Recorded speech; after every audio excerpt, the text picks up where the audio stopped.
కోర్టులు ఏం నమ్ముతాయి? రాజ్యాంగం ఏం చెప్తుంది, చట్టాలు ఏం చెప్తున్నాయి, ఇవే కదా నమ్మేటిది. సో దాని ఆధారంగానే ఈరోజు జీవోను కొట్టివేయడానికి అవకాశాలు ఉంటాయి. కానీ మొన్న వాదనలు విన్న తర్వాత మరి హైకోర్టు జడ్జి కొంత పాజిటివ్గా ఉన్నాడేమో అనేటువంటి అనిపిస్తూ ఉంది. కానీ ఎంత పాజిటివ్గా ఉన్నా ఇక్కడ మనోభావాలను దృష్టిలో పెట్టుకొని జడ్జిమెంట్ ఇవ్వరు. కేవలం ఆధారాలు, ఎవిడెన్స్లు, రాజ్యాంగం, ఆ చట్టాలు అనుసరించే జడ్జిమెంట్ ఇస్తారు. సో అవన్నిట్లలో కూడా అవన్నీ ఆ రాజ్యాంగం ప్రకారం కానీ మిగతా వాటి ప్రకారం కానీ ఆ జీవో సరిగా లేదు అనేది చాలా స్పష్టంగా అర్థమవుతుంది. సో 285A అబాలిష్ చేయకుండా ఏ విధంగా ఆర్డినెన్స్ తీసుకొస్తారు, ఏ విధంగా బిల్లులు పెడతారు, కనీసం ఆ బిల్లు పెట్టే ముందే 42% సంబంధించిన బిల్లు పెట్టే ముందనే కానీ ముందు 285A అబాలిష్ చేయాలి కదా, చేయలేదు. సమరానికి సై స్థానిక సంస్థల ఎన్నికలకు షెడ్యూల్ ప్రకటించినటువంటి రాష్ట్ర ఎన్నికల సంఘం. అంటే నోటిఫికేషన్ ఏమో 9వ తారీఖు అన్నారు. ఎందుకు అంటే 8వ తారీఖు నాడు హైకోర్టులో జడ్జిమెంట్ ఉంటుంది. ఇది స్థానిక సంస్థలలో రిజర్వేషన్లకు సంబంధించినటువంటి జీవో ఏదైతే ఇచ్చారో దానికి సంబంధించి ఆ జీవోను కంటిన్యూ చేస్తారా, లేకపోతే ఆ జీవోను కొట్టి పారేసి ఎన్నికలకు పోతారా అనేది కొంత అనుమానం అయితే కనబడతా ఉంది.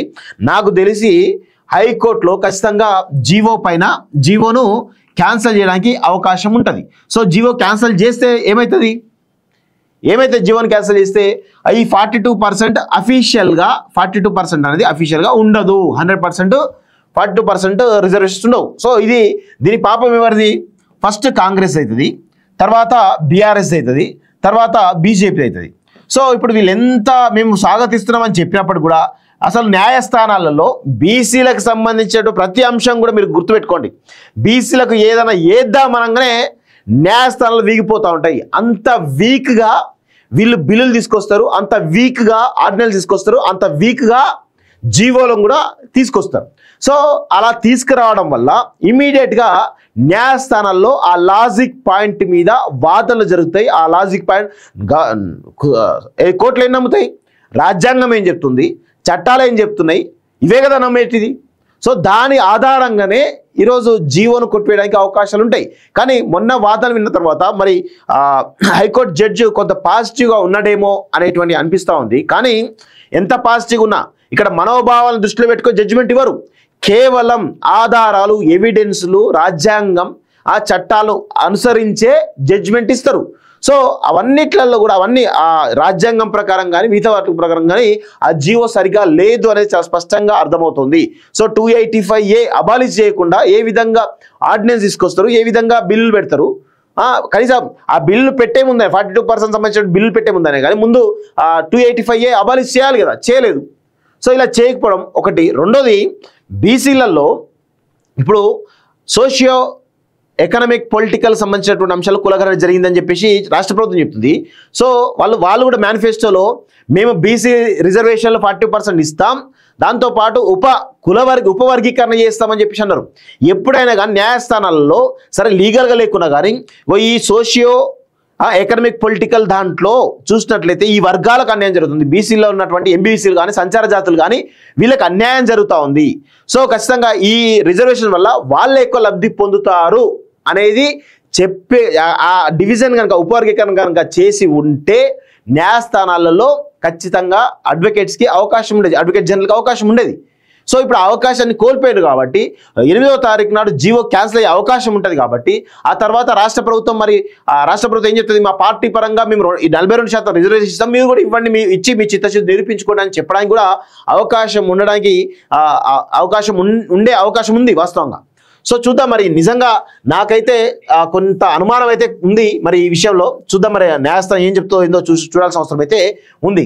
సో 2 దశలో అంటే మొదటి దఫాలో జెడ్పీటీసీ ఎంపీటీసీ ఎన్నికలు, ఆ తర్వాత సర్పంచ్ ఎన్నికలు.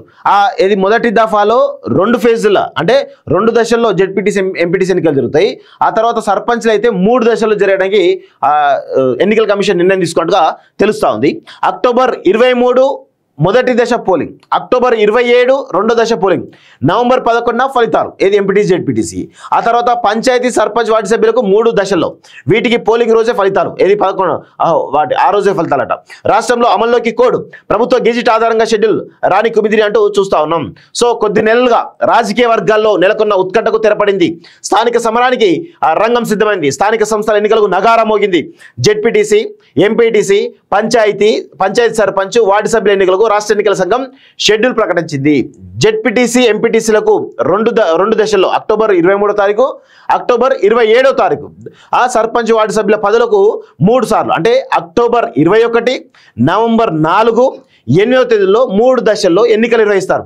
ఈ ప్రక్రియ అక్టోబర్ 9న ప్రారంభమై నవంబర్ 11 ముగియనుంది.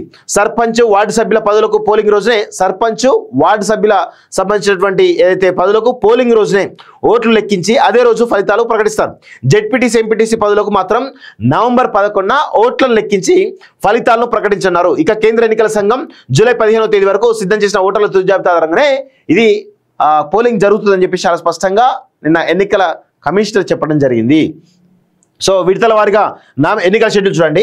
ఎంపీటీసీ, జెడ్పీటీసీ ఎన్నికలు తొలి విడత అక్టోబర్ 9 రోజు నామినేషన్ల స్వీకరణ మొదలు. అక్టోబర్ 9 అంటే ఇది వచ్చే జడ్జిమెంట్ నెక్స్ట్ డేనే. ఓకే, తర్వాత రెండో విడత వచ్చేసి అక్టోబర్ 13 నాడు. సో అంటే అటు సగం తెలంగాణ చేసిస్తారు. పార్ట్ చేసి 2 పార్ట్లుగా విభజించేసి ఎన్నికలు నిర్వహిస్తారు. సో నామినేషన్ల స్వీకరణ మొదలు అక్టోబర్ 9, 13 అంటారు. నామినేషన్ స్వీకరణ చివరి తేదీ 9వ తారీఖు నాడు ప్రారంభమైతే 11 అంటే 9, 10, 11 3 రోజులు నామినేషన్ స్వీకరణ ఉంటుంది.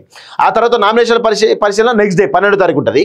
నామినేషన్ల ఉపసంహరణ 15 అంటే 9వ తారీఖు నుంచి 15వ తారీఖు వరకు కంప్లీట్ అవుతుంది. సో 15వ తారీఖు నుంచి 23 అంటే దాదాపు 8 రోజుల పాటు ప్రచారం జరుగుతుంది. సో 25 అంటే 7 రోజులే, 7 రోజుల పాటు ప్రచారం జరిగితే ఒకరోజు గ్యాప్ ఉంటుంది. కాబట్టి ఆ 7 రోజుల పాటు ప్రచారం జరిగిన తర్వాత అక్టోబర్ 23న పోలింగ్ జరుగుతుంది. ఇది మొదటి దఫా.